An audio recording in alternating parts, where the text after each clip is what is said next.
एक तमन्ना थी एक तमन्ना थी जिंदगी रंग बिरंगी हो, पर दस्तूर देखिए जितने मिले गिरगिट ही मिले। यहाँ तहजीब बिकती है, यहाँ फरमान बिकते हैं। यहाँ तहजीब बिकती है, यहाँ फरमान बिकते हैं। जरा तुम दाम तो बोलो, यहाँ ईमान बिकते हैं। कुछ लोग मरकर याद आते हैं और कुछ लोग नहीं मरकर। YouTube चैनल सतरंगी रे के कार्यक्रम व्यंग अड्डा में मैं परवेश जैन आपका हार्दिक स्वागत करता हूँ। दोस्तों, व्यंग पर रविंद्रनाथ त्यागी यूं कहते हैं कि साहित्य का एक बहुत बड़ी चीज होता है। रोम के सम्राट रसातल को चले गए, पर उमर अभी जिंदा है। महारानी एलिजाबेथ इतिहास के जिल्दों में बंद हो गई, पर शेक्सपियर आज भी हमारे लिए खुला है। सम्राट विक्रमादित्य को लोग भूल सकते हैं, पर कालिदास को नहीं।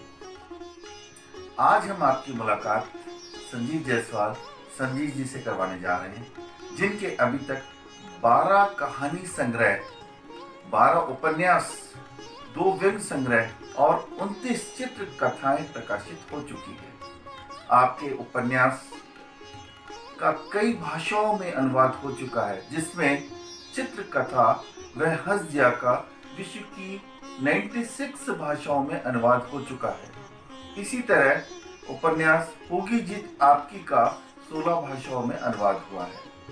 आपकी कहानियाँ, आपकी कविताएं, आपके व्यंग, आपकी बच्चों की कहानियाँ प्राय अखबारों में, टेलीविजन में आती रहती है और आप छपते रहते हैं।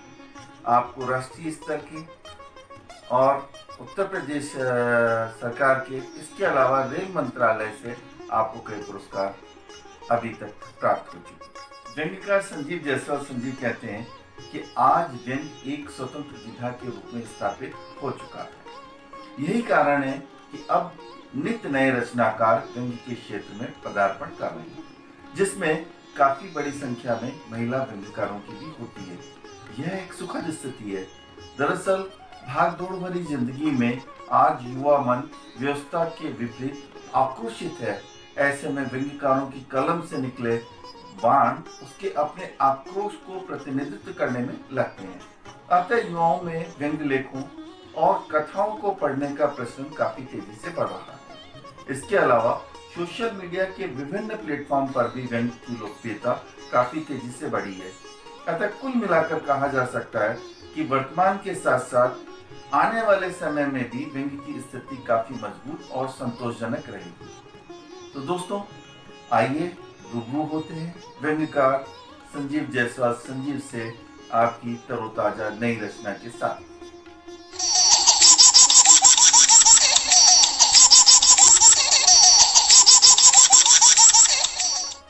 नमस्कार दोस्तों, मैं संजीव जायसवाल संजय आप सभी का इस कार्यक्रम में स्वागत करता हूं।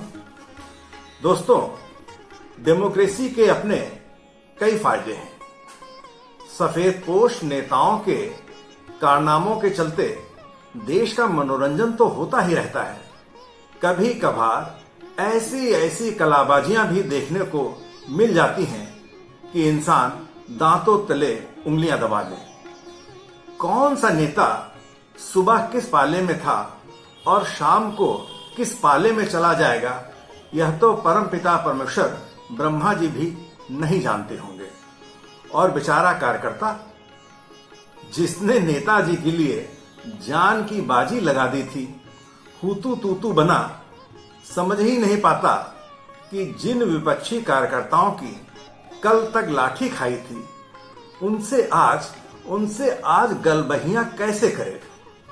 इसी थीम पर मैंने यह छोटा सा व्यंग लिखा है, जिसका शीर्षक है खर्चे का बीमा। हमें विश्वास है कि यह व्यंग आप लोगों को अवश्य पसंद आएगा।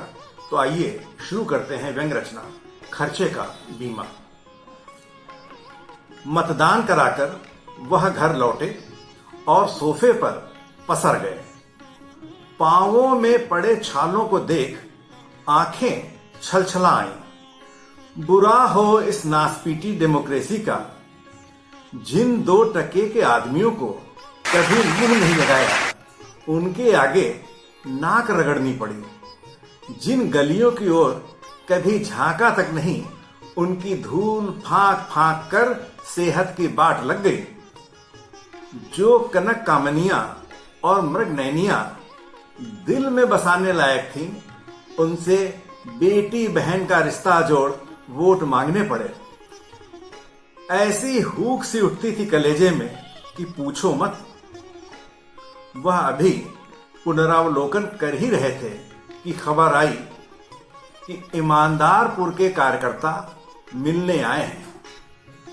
वे चिंगाड़ उठे, बैठे रहने दो बदमाशों को, बहुत हिसाब मांगते थे विकास निधि का।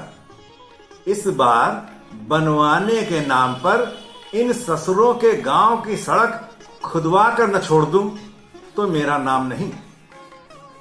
वे अभी भड़ास ढंग से निकाल भी नहीं पाए थे कि मोबाइल पर विपक्षी उम्मीदवार की घंटी बज उठी।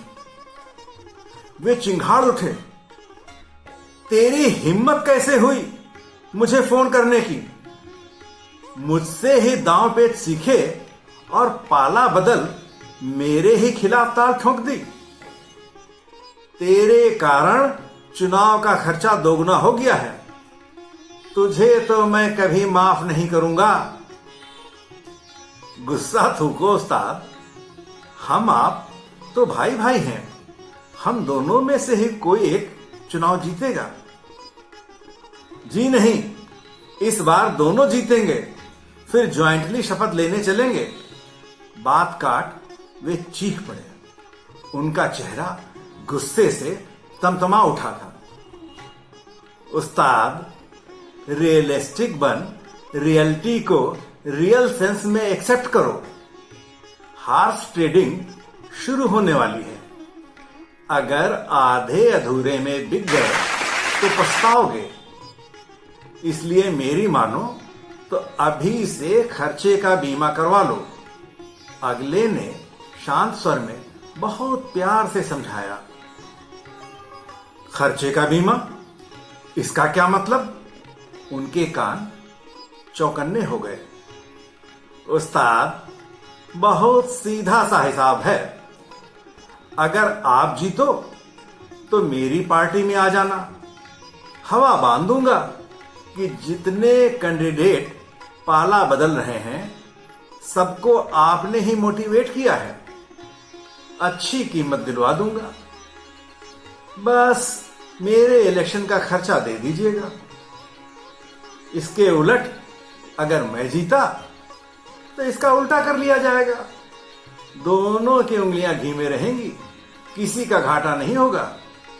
अगले ने सीधी सी गणित समझाई। पक्के कमीने हो यार।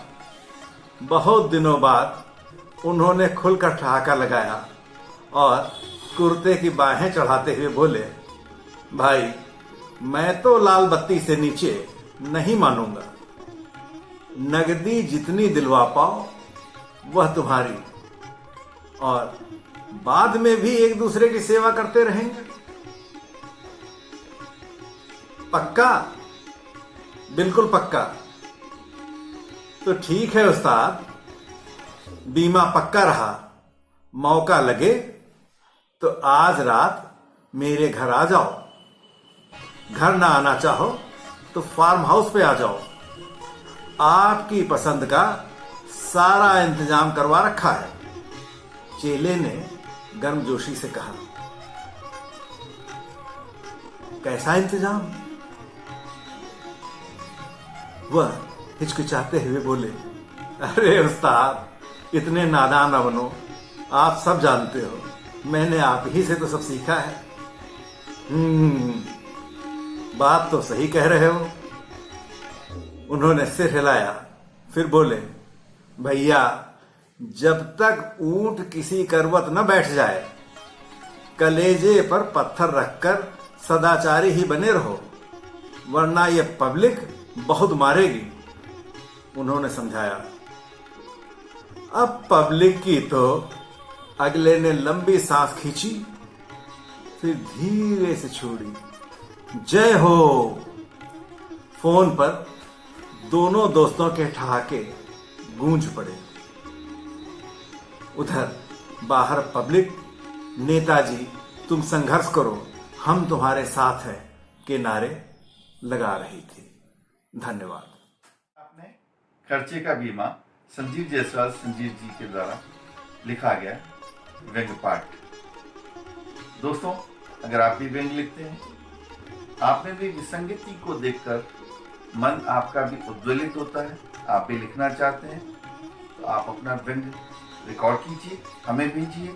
व्यंग्य अड्डा कार्यक्रम में हम आपको जरूर अपना सहयात्री बनाएंगे और आपके व्यंग्य को YouTube चैनल से प्रसारित करेंगे। आपने अगर अभी तक हमारे चैनल को सब्सक्राइब नहीं किया है तो आप हमारे चैनल को सब्सक्राइब कीजिए, जिससे अच्छे अच्छे व्यंग्य आप तक पहुंच सके। मैं परवेश जैन आपसे फिर मिलूंगा YouTube चैनल सतरंगी रे व्यंग्य अड्डा कार्यक्रम में। नमस्कार।